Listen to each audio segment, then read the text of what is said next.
I didn't think I would ever tell this story out loud. For a long time, I convinced myself that putting it into words would make it feel less real. That if I kept it contained, kept it unspoken, it would stay where it belonged, out there, in the canyon, instead of following me into the rest of my life. That didn't work. I was a federal wildlife agent for 18 years. Tracking was my job. Reading the ground, understanding movement, recognizing patterns, that's what I was trained to do. I trusted tracks more than I trusted witnesses. Animals don't exaggerate. The land doesn't imagine things. It records what happens and nothing more. That belief is the only reason I'm telling you this now, because what I found in Utah's Canyonlands wasn't a mistake. It wasn't erosion. It wasn't some trick of light or stress or fatigue. It was a record, and it was impossible. The call itself was nothing special. A hiker claimed to have found large animal tracks in a restricted canyon spur. No photos, no measurements, just enough concern to justify a check. It should have been routine. The kind of thing you handle, document, and forget by the end of the day. There are no animals in that region capable of leaving prints like the ones he described. I knew that before I ever got in the truck. Still, protocol is protocol. I arrived early, just after sunrise. No other vehicles at the trailhead. No permits logged for that sector. That should have been my first warning. But at the time, it just felt quiet. Peaceful, even. The desert always feels bigger when you're alone in it. The rock walls stretch higher than you remember. Distances feel deceptive. Sounds don't behave the way they should. I'd worked in places like that before. I wasn't uneasy yet. As I moved deeper into the canyon, I noticed how still everything was. No birds calling, no insects buzzing. That isn't unheard of, but it's unusual that early in the day. I told myself the heat was driving things into hiding. I said that a lot that day. I told myself things. The ground underfoot felt unstable, like the gravel hadn't settled properly. Each step shifted more than expected.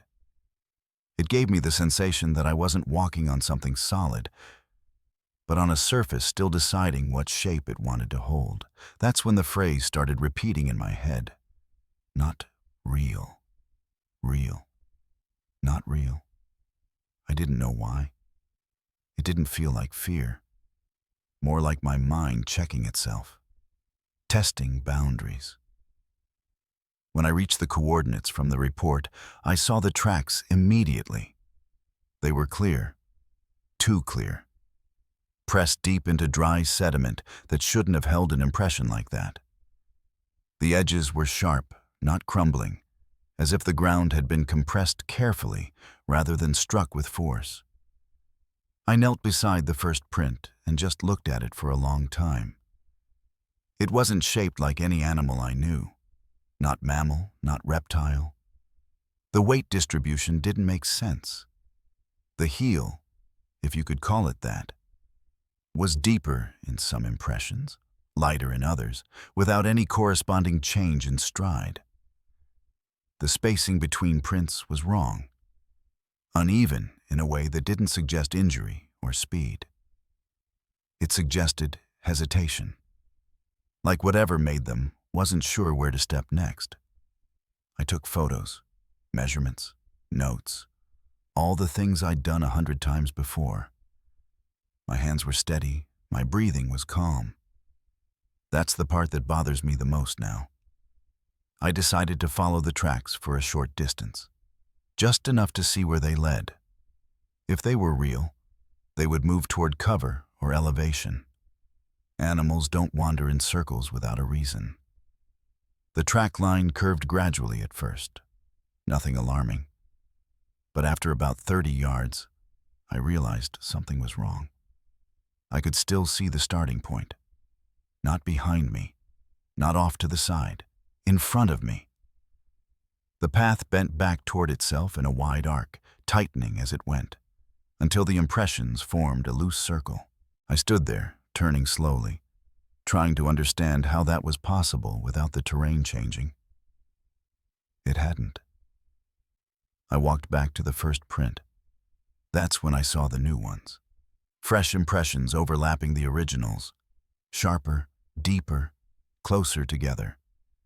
They hadn't been there before. I was certain of that. I had photographs to prove it. The distance between each new print was shorter, like the thing making them was taking smaller steps or standing still longer between them.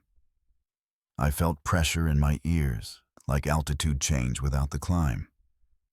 I told myself it was nothing. I told myself I was done. I decided to leave. Then I watched the ground change. The sediment didn't collapse. It didn't crumble. It pressed inward, slowly, as if weight was being applied without anything touching it. Another impression formed, right in front of me. I didn't see anything make it. That was when the phrase came back, louder this time.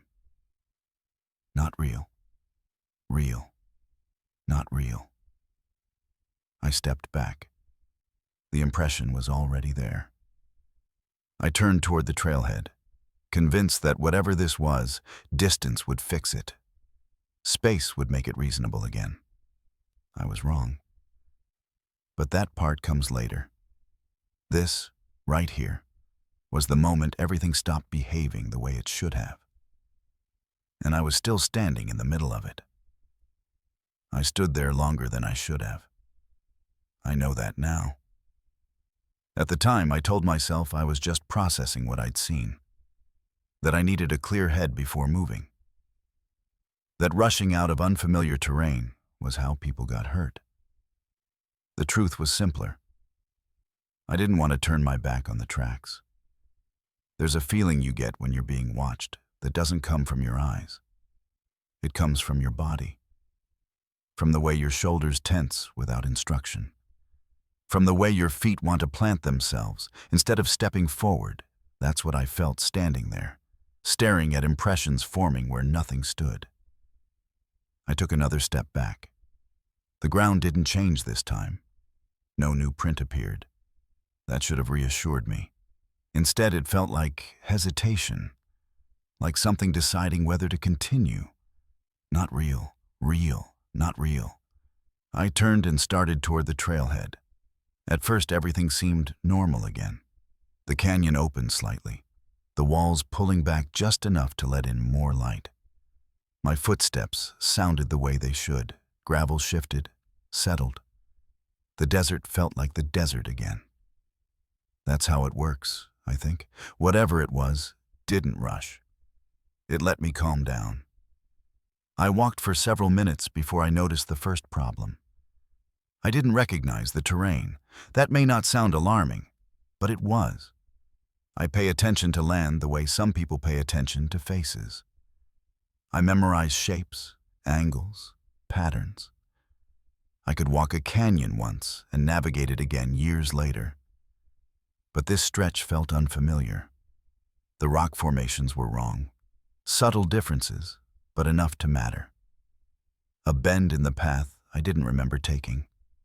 A rise where the ground should have been level. I stopped and checked my GPS. The screen froze, then refreshed with the same coordinates I'd marked at the track site. That didn't make sense. I'd been walking away from it. I could feel the distance in my legs, in my breath. I powered the unit off and back on. Same result. I tried the radio. Static. Nothing else. I told myself not to panic. Equipment fails, batteries drain, signals bounce strangely in narrow canyons. Still, I turned around. The tracks were gone. Not covered, not eroded. Gone completely. The ground where they had been was smooth, undisturbed, like nothing had ever pressed into it at all. I crouched and ran my hand over the surface. It was cool now. No warmth, no softness. Just stone and sediment, exactly as it should be. That should have been the end of it. Proof that whatever I'd seen was a trick of light or stress or imagination. Instead, I felt something else. Disappointment. That realization scared me more than the tracks ever did. I stood up and noticed something I hadn't before. There were no footprints behind me. I don't mean they were faint. I don't mean they were hard to see. I mean they weren't there at all. The ground behind me was untouched, as if I'd never walked across it. Ahead of me, the path was clear. I looked down at my boots, then back at the ground. I took a deliberate step forward and watched carefully as my weight shifted. The gravel compressed. The print formed. When I lifted my foot, it remained. I exhaled, slower this time. Tried to steady myself. I took another step, then another, watching each impression stay where it belonged. I turned back. Nothing. The prints vanished the moment I wasn't looking at them. Not real. Real, not real. I didn't say it out loud. But my mind kept repeating it. Like a metronome trying to keep time in a song that kept changing rhythm. I forced myself to keep moving. The canyon felt tighter now. Not physically, not exactly. The walls hadn't shifted, but the space between them felt attentive, like the land was leaning in.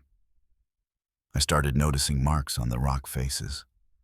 Long, shallow lines at about shoulder height. At first I thought they were scratches from climbing equipment or debris carried by wind. But they were too consistent, too deliberate. They ran parallel to the path, appearing every few yards, then disappearing again. Some were deeper than others, some overlapped. None of them broke the stone the way force would have. They looked like pressure marks. I reached out and touched one. The rock felt smooth, worn in a way that didn't match erosion patterns, as if something had rested against it repeatedly over a very long time. I pulled my hand back quickly, heart racing now despite my efforts to stay calm.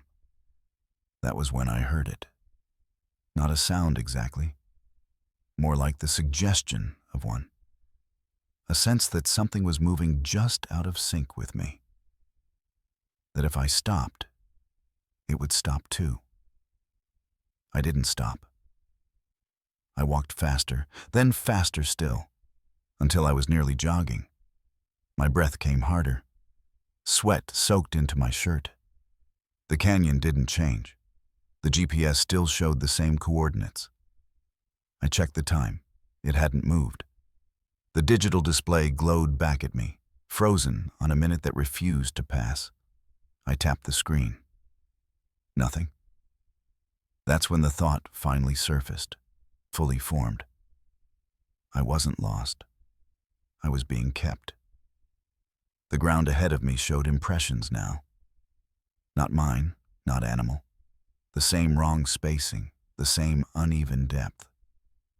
They weren't crossing my path. They were forming in front of it, one by one, as if something was learning where I intended to go. I stopped. The impressions stopped too.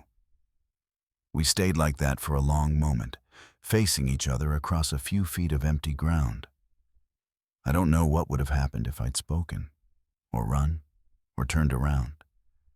Instead, I did the only thing that made sense at the time. I stepped sideways. The impression ahead of me shifted. Not instantly, not smoothly. It appeared at an angle, pressed awkwardly into the ground, as if correcting itself. That was enough. I turned and ran. I didn't care about protocol anymore. I didn't care about notes or evidence or explanations. I ran until my lungs burned and my legs screamed and the canyon blurred into color and shadow. I don't remember falling. I remember the ground rushing up, and then I remember lying still. staring at the sky between the canyon walls. Above me, the stone rose straight and silent, unchanged. Below me, the ground held a perfect impression of my body. Not where I had landed, where I was still lying. And beside it, pressed into the earth with careful patience, was another shape, waiting for me to stand. Not real. Real. Not real. And I knew, with a certainty I couldn't explain, that whatever had been making those tracks was no longer following me. It was walking with me now. I don't know how long I stayed on the ground after that. Time didn't behave the way it should anymore. It stretched in some places and folded in on itself in others. I remember lying there, staring up at the strip of sky between the canyon walls, trying to convince myself that if I didn't move, nothing else would either. That thought didn't come from logic. It came from instinct. The same instinct that tells prey animals to freeze when they don't understand what's hunting them. Eventually, I sat up. The impression in the ground where my body had been was still there. Perfect. Too perfect. The outline of my shoulders, my pack, even the angle of my head pressed into sediment that shouldn't have recorded any of it. I stood slowly, watching the ground the entire time. The second shape remained. It wasn't a full print. Not yet, just a partial impression beside mine, like something had leaned close without fully committing its weight. The spacing between us was intimate in a way that made my skin crawl. Too close for comfort. Too close for coincidence. Not real. Real. Not real. I said it out loud that time. My voice sounded thin in the canyon, like it didn't belong there. Nothing answered. I took a step back. My footprint formed normally. I stepped again, same result. When I looked away and then back, those prints stayed. That should have reassured me. It didn't, because the other impression hadn't moved. It stayed exactly where it was, as if waiting to see what I would do next. I backed away until the canyon wall stopped me. Stone pressed against my shoulders. Solid. Real. I needed that reassurance more than I cared to admit. I slid along the rock, keeping my eyes on the ground, until I had space to move again. I started walking, slowly this time. Measured steps. No sudden movements. The impression beside mine appeared again after my third step. Not directly next to me, but offset. Misjudged. Like whatever was doing this hadn't quite learned my proportions yet. I stopped. It stopped. I changed direction. It adjusted. That was the moment it became impossible to deny. This wasn't an animal moving through the canyon. This wasn't a natural phenomenon replaying itself. It was responding to me. I thought about all the stories I'd heard over the years. Park rangers swap them the way fishermen swap lies. Strange lights, sounds that follow you, places where compasses spin and people walk in circles until they collapse from exhaustion. I'd always filed those stories away under stress, dehydration, imagination. Standing there, watching the ground learn how to walk beside me, those explanations felt thin. I picked a direction and committed to it. No hesitation, no second guessing. I told myself that if I acted decisively, the land would have no choice but to behave. I was wrong. The canyon stretched. I don't know how else to describe it. The distance between landmarks grew without warning. Rock formations that should have been minutes apart took an hour to reach. My legs burned.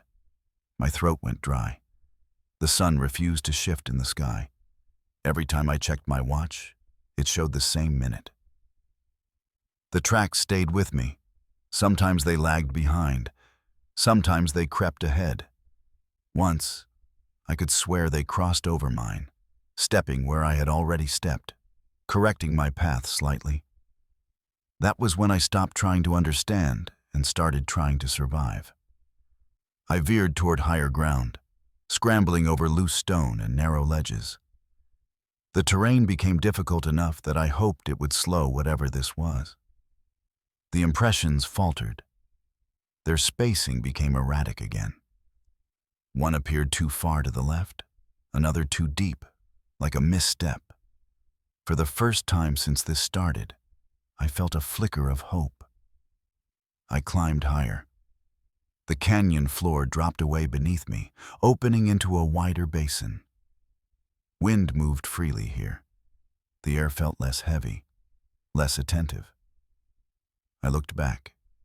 No tracks. None of them, mine or otherwise. The ground behind me was blank.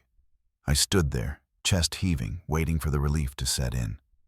It didn't, because ahead of me, etched faintly into bare rock where no print should exist, was a shallow outline. Not a footprint. A silhouette. Long, upright. Just deep enough to catch the light at certain angles. Like something had pressed itself against the stone and then pulled away. I reached out without thinking and touched it. The rock was warm. That warmth traveled up my arm, not like heat, but like pressure. Like something acknowledging contact. I yanked my hand back and nearly lost my footing. When I looked again, the silhouette was deeper, more defined, closer to matching my shape. Not real. Real. Not real. I started backing away, keeping my balance by sheer will. The canyon seemed quieter up here, not empty, quiet like a held breath. That's when I realized something I'd been avoiding. I couldn't hear my own footsteps anymore. I was moving. I could feel my muscles working, my boots scraping stone. But the sound wasn't there. The canyon wasn't returning it to me. I stopped. Nothing filled the silence. I turned slowly, scanning the basin, the ledges, the rock walls. There was nothing to see. No movement. No shape I could point to and name. And yet, the ground behind me changed. A new impression formed where I had just stood. Not mine. I understood then that it wasn't following my path anymore. It was testing alternatives. I ran again, but this time I didn't feel chased. I felt accompanied. The path ahead of me showed faint marks before I reached them. Corrections, adjustments. The land itself seemed to anticipate my choices. I tripped near the edge of the basin and caught myself on my hands and knees. The ground beneath my palms compressed. Slowly, deliberately, as if something beneath the surface was pressing upward to meet me. I pulled away and scrambled back, heart pounding so hard I thought I might black out. When I looked down, my handprints were still there. So were the others. Larger, deeper, placed where my hands would have gone if I had leaned just a little farther forward. That's when the thought finally settled in, heavy and unavoidable. The tracks weren't proof of where it had been. They were rehearsal. And I was running out of room. I didn't stop running because I was tired. I stopped because the ground ahead of me stopped making sense. The basin narrowed into a passage I didn't remember climbing into. The walls pressed close on either side, rising straight up, too smooth in places, too jagged in others. It felt less like a natural corridor and more like a seam, as if two pieces of land had been forced together without caring how well they fit. I slowed, then stopped completely. My breathing echoed once, then not at all. I turned slowly, checking behind me. The path I'd taken up into the basin was gone. Not blocked, not hidden, Gone. Where there should have been open space and broken stone, there was only rock wall. Continuous, unbroken, I pressed my palm against it. Cold. Solid. Not real. Real. Not real. I told myself I must have misremembered the route. Stress does that. Fear rewrites maps. But the canyon wasn't behaving like a place that could be misremembered. It was behaving like a place that was actively refusing to be navigated. I chose the only direction left and moved forward. The passage sloped downward gently, the floor worn smooth as if by countless passes over a long period of time. That should have been reassuring. Trails form where animals move repeatedly. Patterns emerge. Except there were no tracks. None at all. The ground was bare stone, polished in places, scuffed in others, but never marked. No prints, no drag marks, no sign of passage. It felt wrong in a way I couldn't articulate. A place shaped by movement, but unwilling to show it. I walked carefully, testing each step. The silence pressed in again, heavier than before. My own breathing sounded distant, like it wasn't quite syncing up with my chest. The passage widened slightly, opening into a shallow chamber. Light filtered down from above in thin bands, illuminating the walls in uneven strips. That's where I saw the markings. They covered the stone in long, shallow impressions, layered over each other in no clear order. Some were vertical, some angled. Some curved gently, others sharply. None of them broke the rock. They looked like the result of pressure applied again and again, in different places, over a very long time. I stepped closer and realized they weren't random. They were consistent in height. All of them fell within a narrow band, roughly where a human shoulder or head would be. I stood very still, suddenly aware of my own posture, of how high my shoulders sat, of how close my head was to the stone. Not real. Real. Not real. I backed away until my heel caught on a slight rise in the floor. I stumbled, arms flailing, and caught myself before I fell. The sound of my movement echoed once, then again, then a third time. Each echo came back slightly out of sync, overlapping in a way that made it hard to tell which sound belonged to which movement. I waited. The echoes continued after I stopped. I clamped my hands over my ears, but it didn't help. The sound wasn't coming from outside. It felt like it was moving through the stone itself, vibrating up through my boots and into my legs. Then it stopped, abruptly. The silence that followed was worse. I forced myself to keep moving. Standing still felt dangerous now, like giving the place time to decide something. The chamber narrowed again, funneling me toward another opening. I could see daylight beyond it, brighter than before. I focused on that, on the promise of space and air. As I approached, I noticed the floor change. The stone gave way to sediment again. Soft, fine, undisturbed. I stopped at the edge and looked down. The ground ahead was covered in impressions, not tracks, positions. They weren't arranged in lines or paths. They were scattered, unevenly spaced, facing different directions. Some were close together, some isolated.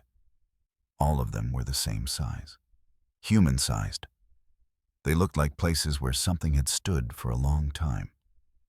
Long enough for the ground to compress deeply, long enough to leave a record. I recognized the spacing instinctively.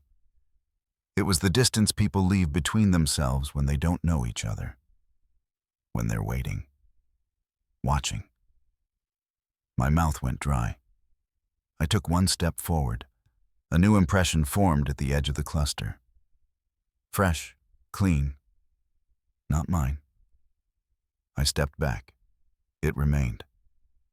I turned and scanned the chamber behind me. Nothing had changed. No movement, no sound. The ground ahead shifted again. Another impression appeared, closer this time, aligned with my position. It wasn't copying me anymore. It was placing itself. I raised my voice without meaning to, calling out to nothing, demanding an explanation that had no reason to exist. My words fell flat. The sound didn't carry. It felt absorbed, swallowed by the stone. The impressions continued to form, slowly, deliberately. They filled gaps between the older ones, arranging themselves into a loose pattern that made my chest tighten as I recognized it. A circle, open only where I stood. I backed away until my shoulders brushed the stone wall behind me. Cold seeped through my shirt. The ground in front of me pressed inward again, deeper this time, as if whatever was doing this was growing more confident, more precise. I thought about breaking through the circle, about running straight across the impressions and forcing whatever it was to react. I couldn't bring myself to do it.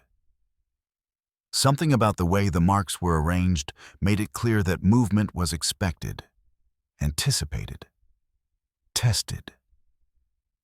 I slid sideways along the wall instead, keeping my body pressed close to stone, moving slowly enough that my muscles began to ache. The impressions adjusted. Not perfectly.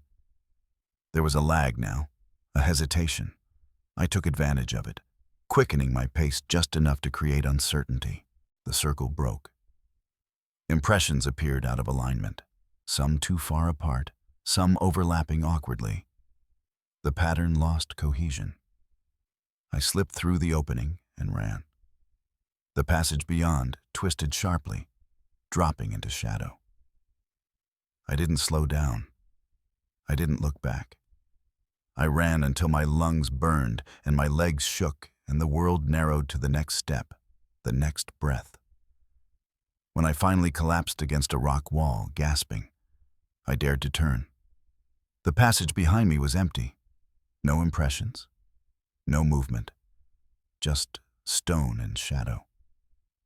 For a brief, dangerous moment, I believed I had escaped. Then I noticed the ground beneath my feet.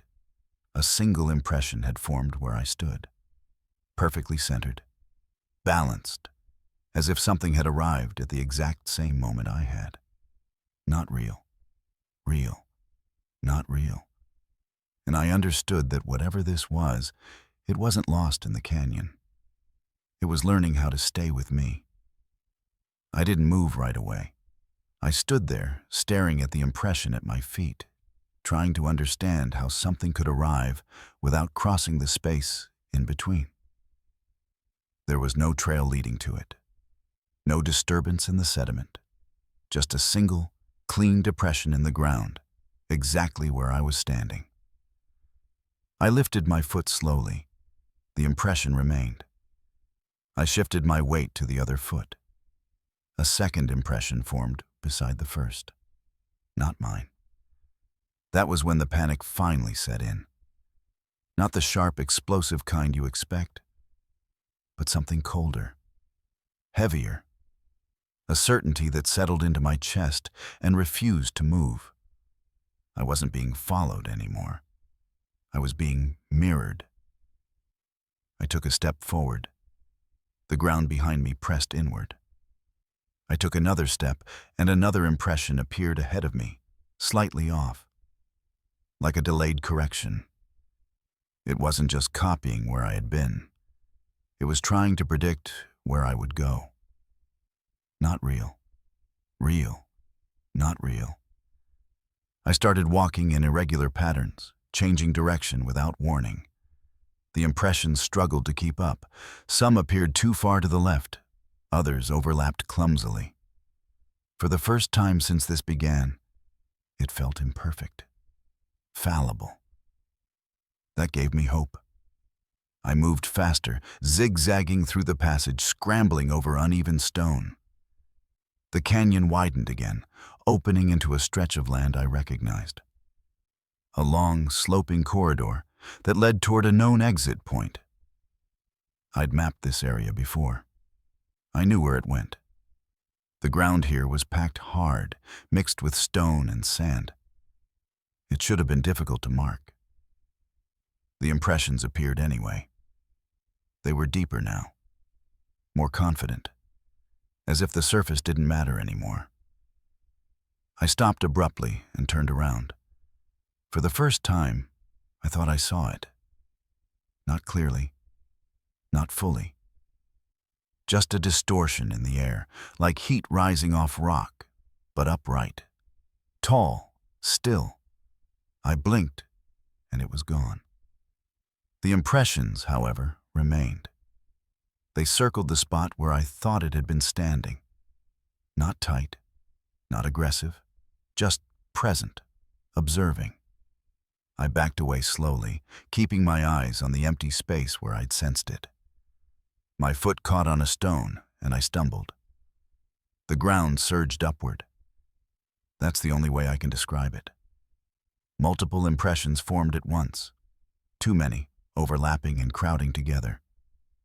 The spacing was wrong, frantic, like something reacting without thinking. I scrambled back to my feet and ran again. The canyon ahead began to distort. Distances stretched, turns repeated.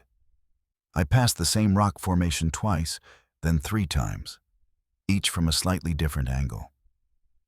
I checked my compass. It spun once, then settled on nothing.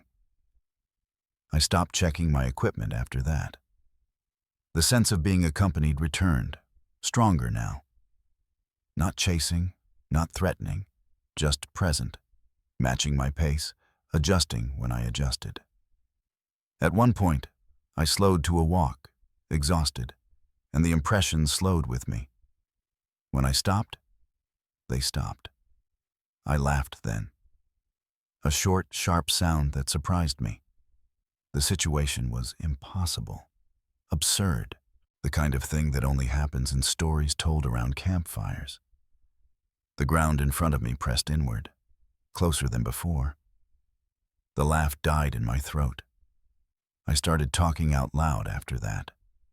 Not shouting, not pleading, just narrating what I was doing, like I used to when I trained new agents. I told myself it was to stay calm. I think it was to remind myself that I was still here, still separate. As long as I spoke, the impressions lagged.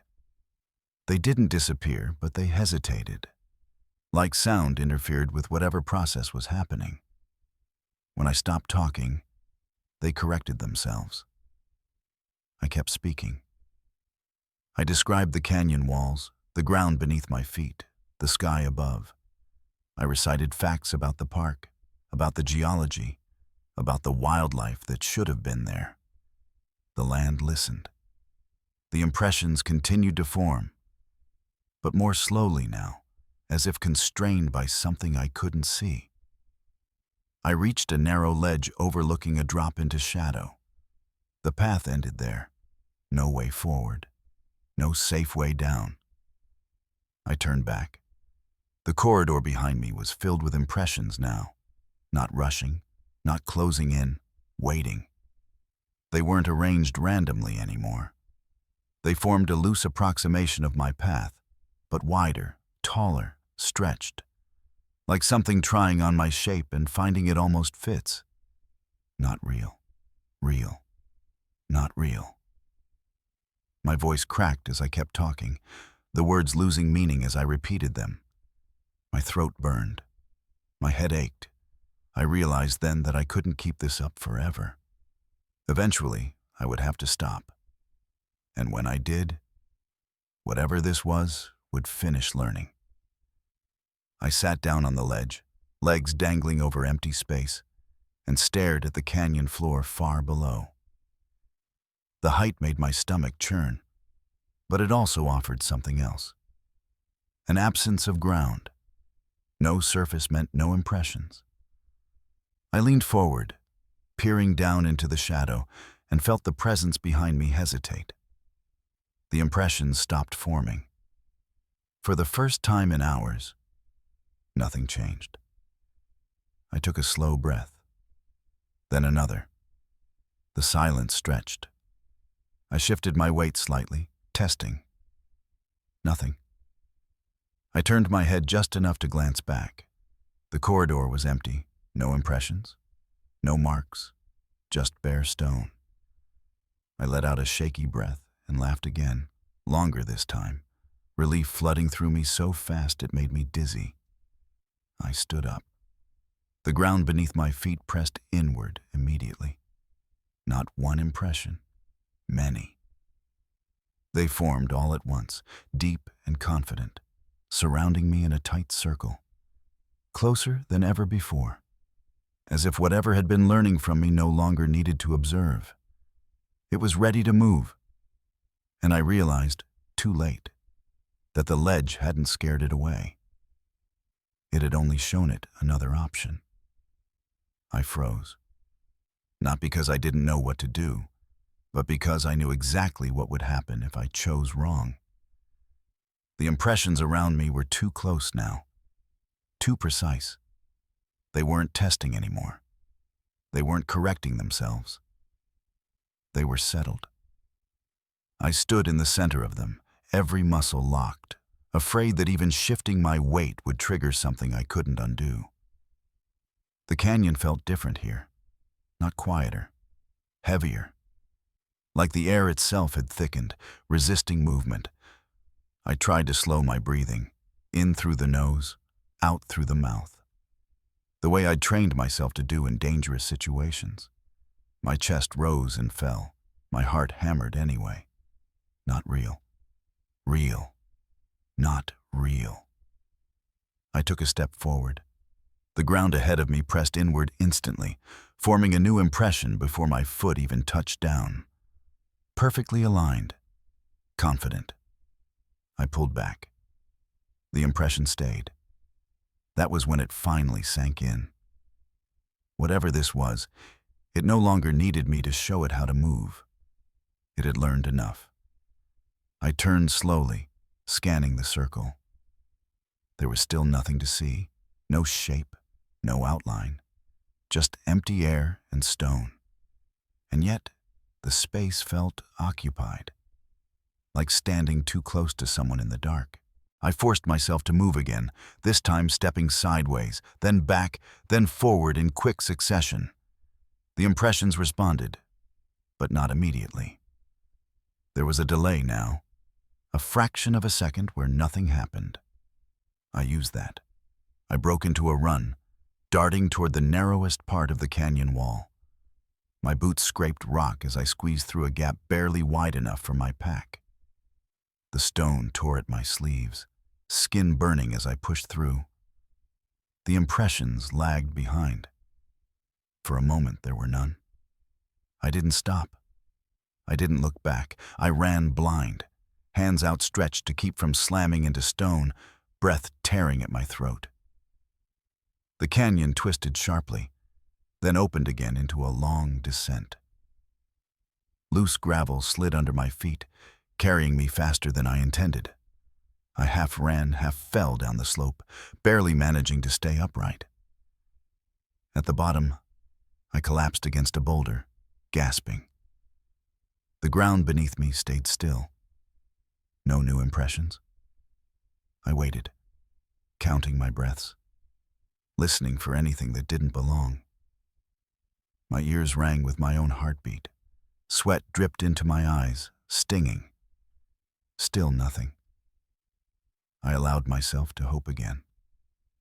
I stood slowly, carefully, testing the ground with each step.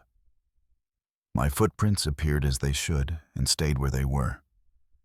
I moved forward, then back. Nothing followed. I laughed, a shaky sound that felt wrong in the quiet canyon. But I couldn't stop it. Relief washed through me so hard my knees nearly buckled. I turned in a slow circle, scanning the ground. That's when I noticed something else. My footprints were wrong. They were the right size, the right depth, but the spacing between them wasn't mine. They were too even, too deliberate, as if each step had been measured instead of taken naturally. I crouched and examined one closely. The heel was deeper than it should have been, the toe less so. It looked like my print. It didn't feel like my movement. Not real. Real, not real. I straightened and looked ahead. More prints stretched out in front of me, leading down the canyon. My prints. Except I hadn't walked there yet.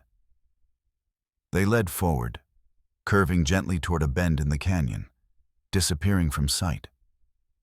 I stood there, staring at them, trying to understand how that was possible.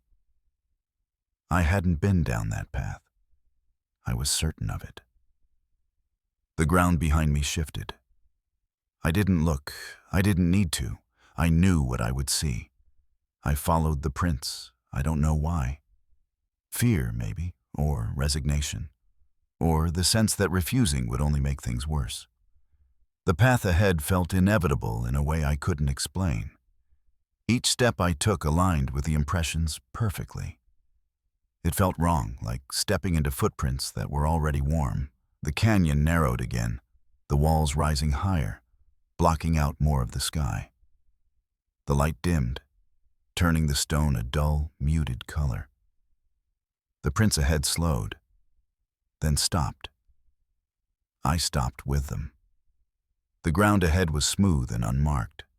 Behind me, new impressions formed, sealing the path I'd come from. I turned slowly.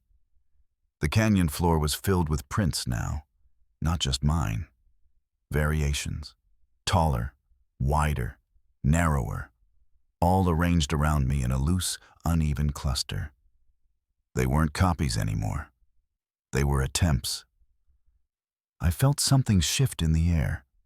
Not movement, intention. For the first time since this began, I felt certain of something. It wasn't trying to scare me.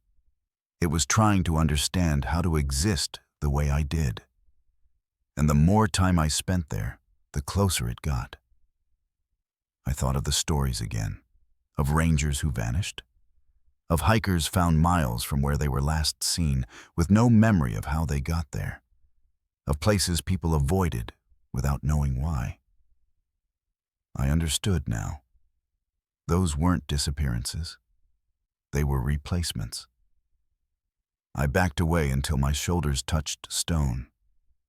The ground pressed inward again, deeper than before. The space in front of me felt full. I couldn't see it, but I could feel the absence where something should have been. Not real. Real. Not real. I closed my eyes, and for a brief, terrible moment, I felt something adjust itself, like a coat settling onto my shoulders. I didn't open my eyes right away. I don't know how long I stood there with them closed. Long enough for my breathing to slow, long enough for the panic to dull into something quieter and heavier. There was a strange comfort in not looking. As long as my eyes were shut, whatever was happening could still be undefined. Still unreal. Not real. Real. Not real. When I finally opened them, nothing looked different. The canyon was the same. Stone walls rising on either side, the ground sloping gently beneath my boots, the sky a narrow strip overhead. No shapes, no movement, no sign of anything standing in front of me. But the feeling didn't go away. It was the same sensation you get when someone stands too close behind you. Not touching, not speaking, just close enough that your body knows it before your mind does. I could feel it at my back, around my shoulders, along the sides of my neck, like a presence trying to match my outline. I took a step forward. The ground beneath my foot compressed normally. My print formed and stayed. I took another step, same result. I turned around slowly, scanning the canyon behind me. My footprints stretched back the way they should, evenly spaced, leading away from where I stood. Except they didn't look quite right.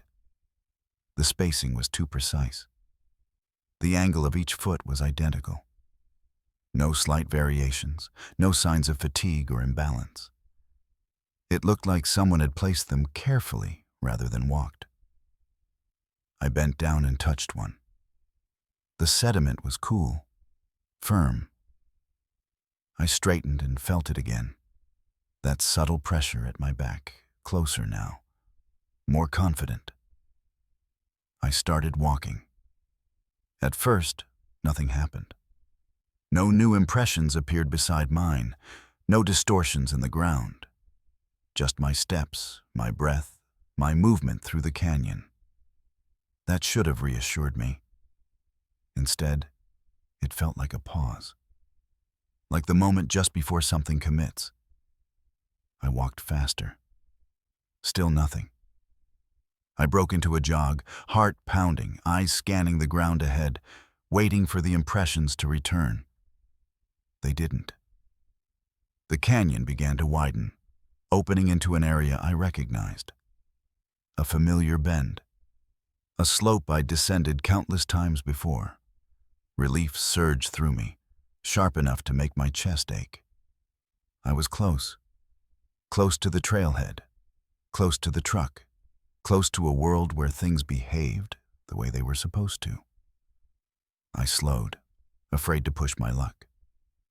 That's when I realized I couldn't hear my footsteps again. I stopped. The silence wrapped around me instantly, thick and absolute. No echo. No gravel shifting. No wind brushing stone. I took a careful step. Nothing. I looked down. There was no print where my foot had landed. I stepped again, harder this time. Still nothing. The ground beneath me had stopped recording me. Panic surged up, hot and fast. I dropped to one knee and pressed my hand into the sediment, pushing as hard as I could. The ground didn't respond. I pulled my hand back, staring at the smooth, untouched surface. Not real. Real. Not real. I stood and spun in a slow circle, searching for any sign of change. The canyon walls looked the same. The light hadn't shifted. But something fundamental had changed. I wasn't leaving marks anymore. Behind me, something did. Fresh impressions formed in the ground where I should have been standing moments ago. Perfectly spaced, perfectly shaped. They were walking where I had just walked. I stumbled backward, heart hammering, watching as another set of prints appeared, then another, following my path with exact precision. They weren't hesitant anymore. They weren't learning. They were confident. I ran. The canyon rushed past in a blur, my legs pumping on instinct alone. I didn't know where I was going anymore. I just knew I couldn't stop. The impressions followed effortlessly, appearing where mine should have been, replacing them as if overwriting something obsolete. I glanced back once and immediately regretted it. The air behind me shimmered, distorting the stone like heat, but thicker, denser. The space between the impressions felt occupied in a way that made my stomach twist. It wasn't fully here, but it was close, closer than it had ever been. I turned forward again and nearly collided with the canyon wall. The path ended abruptly in a sheer drop, a wide, open chasm stretching down into shadow. I skidded to a stop at the edge, pebbles rattling down into darkness. I stared into it, chest heaving, mind racing. No ground meant no impressions. I backed up slowly, pressing my heels into the stone until my calves hit the wall behind me. The impressions stopped several feet away from the edge. They didn't approach. They waited. I stood there, trapped between the drop and whatever was behind me, trying to think. My mind raced through options, each worse than the last. Jumping meant injury, maybe death. Staying meant... I didn't finish that thought. The impressions shifted. Not forward, sideways. They began to spread, forming a wider arc, cutting off the canyon walls, limiting my space. It was hurting me. I realized then that it had learned something important. It didn't need me alive. It just needed me to stop moving. I glanced down into the chasm again. The darkness below seemed deeper than it should have been, swallowing light in a way that made it hard to judge distance. I took a step closer to the edge. The impressions behind me surged forward, stopping just short of my heels. I took another step. They followed. I laughed then. A dry, broken sound. There was something absurd about it, standing on the edge of a canyon, negotiating with the ground. "I won't," I said out loud, my voice echoing faintly. The impressions didn't react.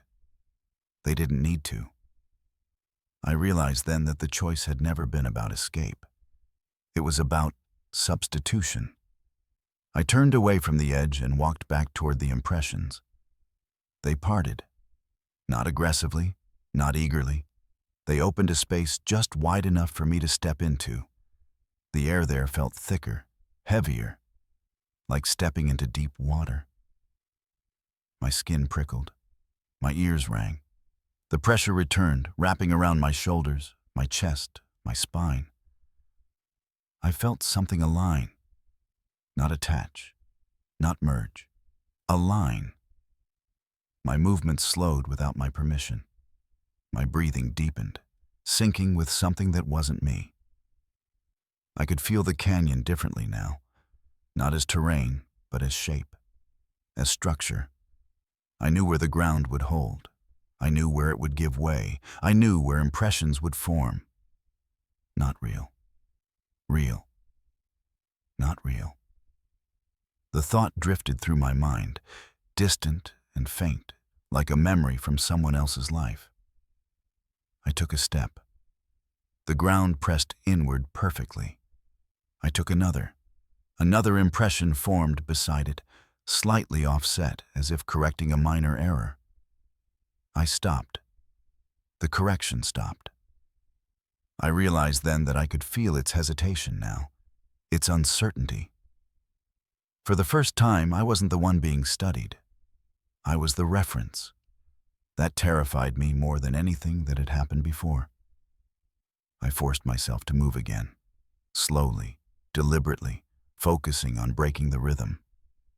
I dragged one foot, stumbled intentionally, changed pace without warning.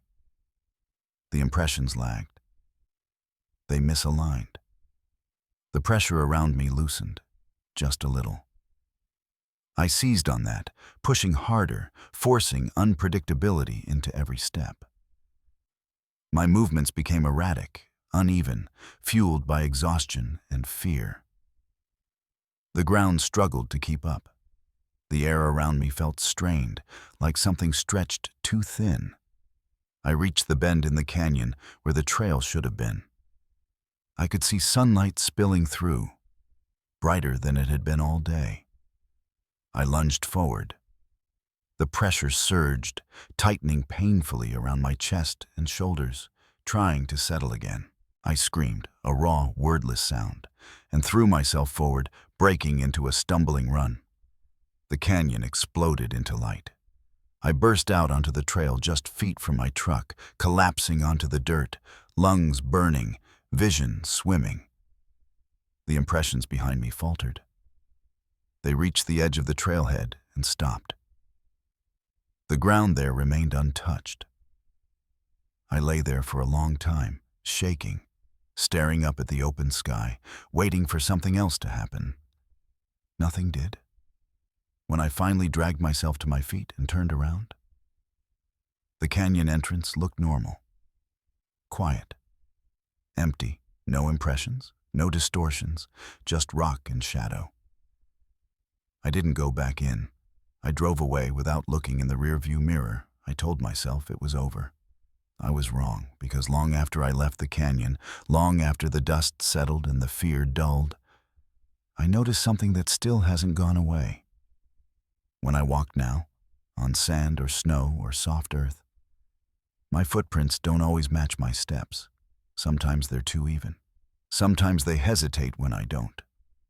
And sometimes, when I stop moving, they keep going. I told myself it followed rules. That was how I survived the weeks after I left the canyon. I treated what happened like an animal encounter that had gone wrong. Something rare. Something explainable if I studied it long enough.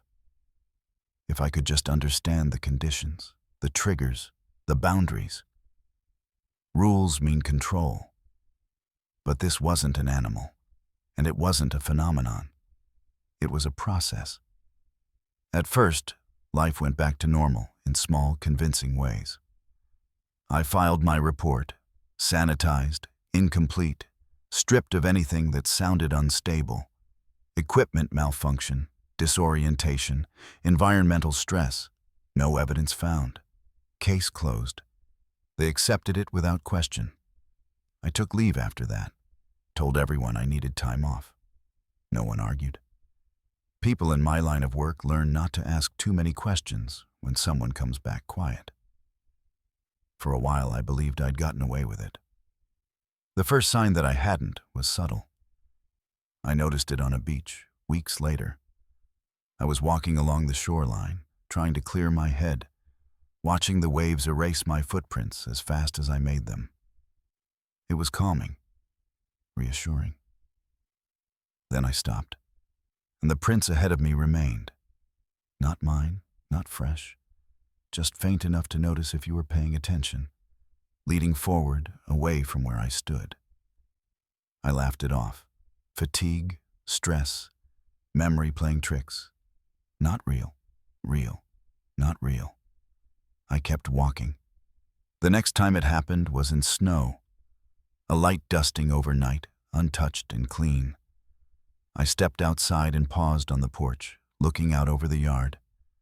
There were footprints already there, leading from the tree line to my back door.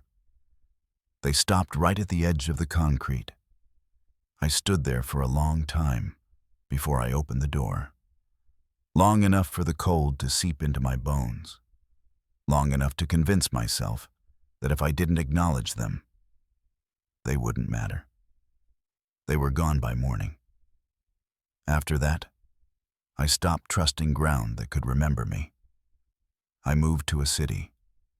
Concrete, asphalt, places where footsteps disappear into crowds and surfaces don't hold impressions. I told myself that if there was nothing to record, there was nothing to follow.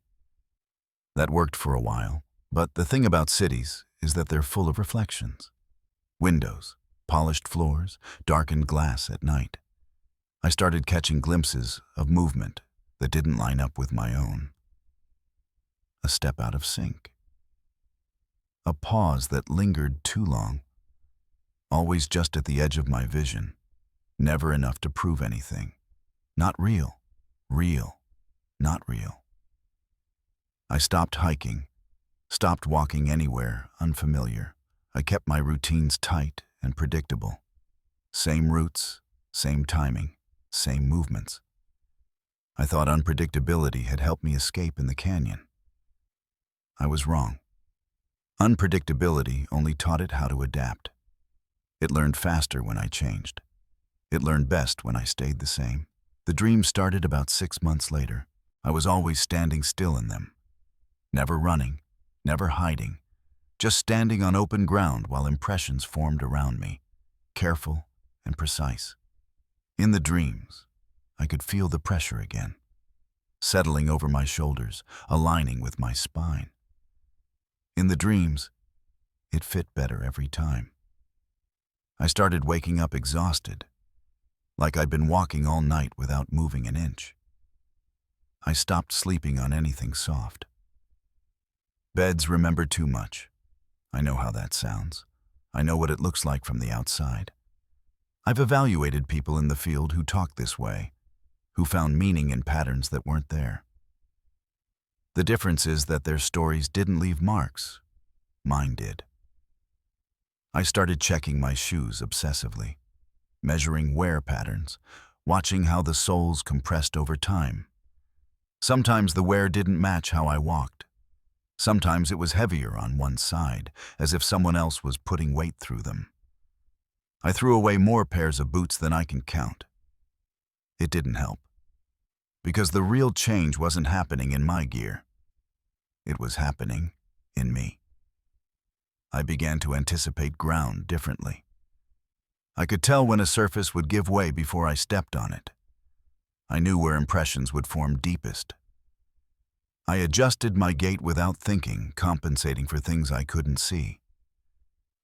At first, I told myself it was experience.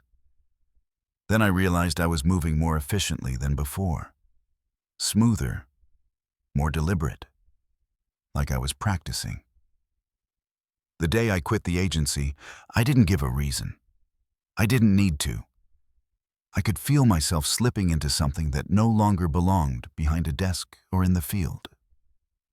I didn't trust myself around other people anymore. Because sometimes, when I stood too close to someone, I felt that same pressure again. That subtle alignment. That sense of measuring distance, of mapping shape. I started standing farther away. People noticed. I moved again. Somewhere remote.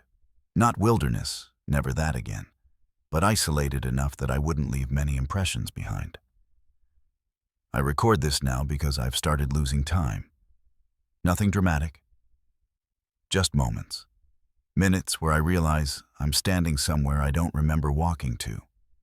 Rooms I don't remember entering. And the worst part is this.